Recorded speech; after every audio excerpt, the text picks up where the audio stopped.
Beaucoup de gens pensent que cultiver des citrons est simple. On plante, on arrose et on attend que les fruits apparaissent. Mais au bout de quelques mois, la même chose se produit toujours. Feuilles jaunes, des fleurs qui tombent.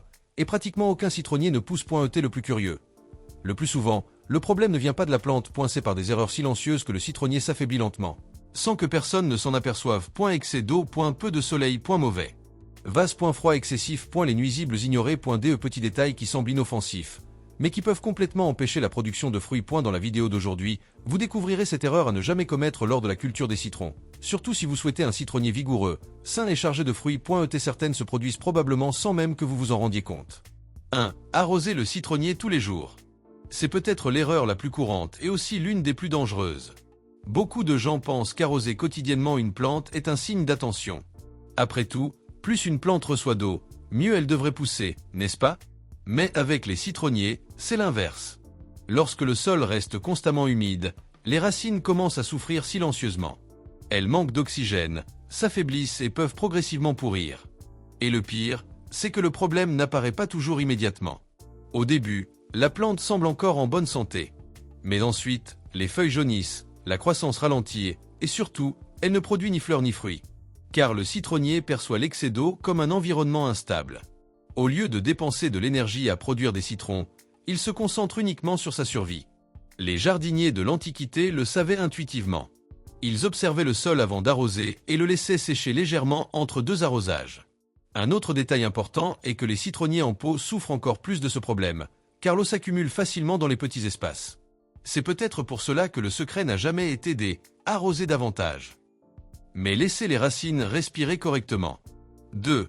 Garder la plante à l'abri de la lumière directe du soleil. Nombreux sont ceux qui conservent leurs citronniers en vie, sans se rendre compte qu'ils sont loin des conditions idéales pour la production de fruits.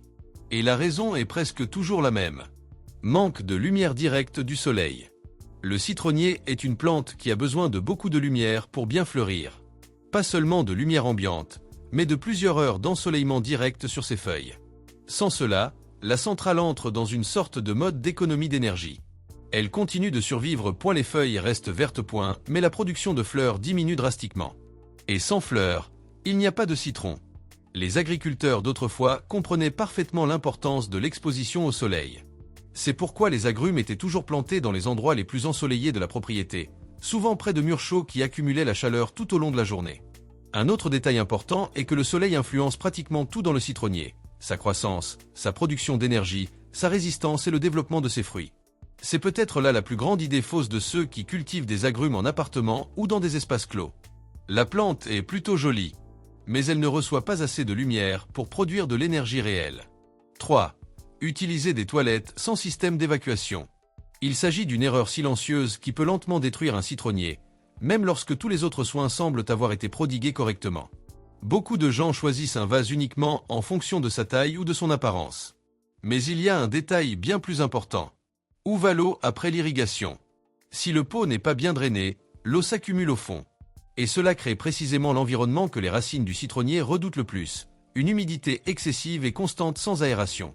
Le problème, c'est que tout se passe en secret.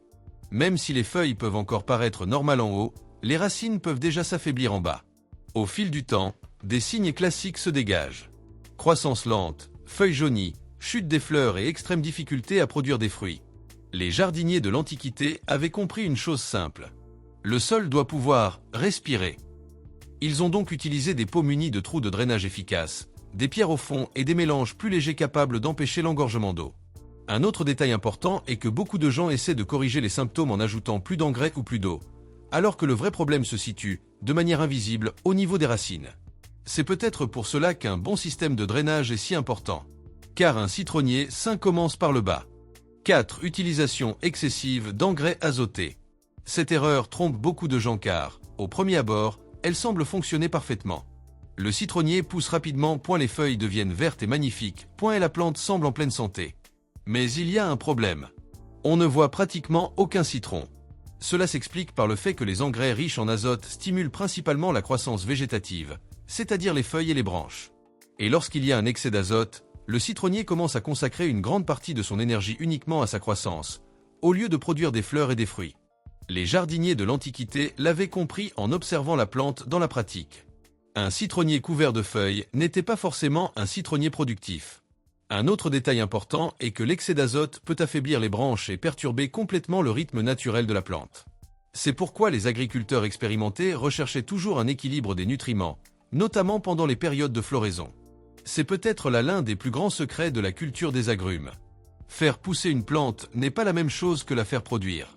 Et souvent, le citronnier le plus attrayant visuellement, ce n'est pas ce qui donne les meilleurs résultats. 5. Négliger la taille des branches faibles. Beaucoup de gens ont peur de tailler les citronniers. Il peut sembler paradoxal de tailler des parties de la plante au moment même où elle devrait pousser. Pourtant, en pratique, laisser s'accumuler les branches faibles peut nuire considérablement au développement des fruits. La raison est simple. Chaque branche consomme de l'énergie. Même les branches fines, sèches ou mal positionnées continuent d'utiliser l'eau, les nutriments et l'énergie de la plante, même si elles ne produisent pratiquement ni fleurs ni citron. Et cela crée des déchets invisibles. Le citronnier commence à répartir son énergie entre de nombreuses parties improductives, au lieu de concentrer sa force sur les branches véritablement saines. Les jardiniers de l'Antiquité le comprenaient intuitivement. Ils observaient quelles branches recevaient le meilleur ensoleillement, lesquelles poussaient vigoureusement et lesquelles ne faisaient que prendre de la place. Puis ils procédaient à une taille légère et stratégique. Autre détail important, la taille améliore la circulation de l'air et la pénétration de la lumière au sein de l'arbre. Cela favorise non seulement la production de fruits, mais aussi la santé générale du citronnier. Le secret n'a peut-être jamais été de laisser la plante pousser sans contrôle, mais aidez-la à canaliser son énergie là où cela compte vraiment. 6. Exposer le citronnier à un froid intense. Le citronnier peut sembler robuste, mais le froid intense est l'un des plus grands ennemis de la production de fleurs et de fruits.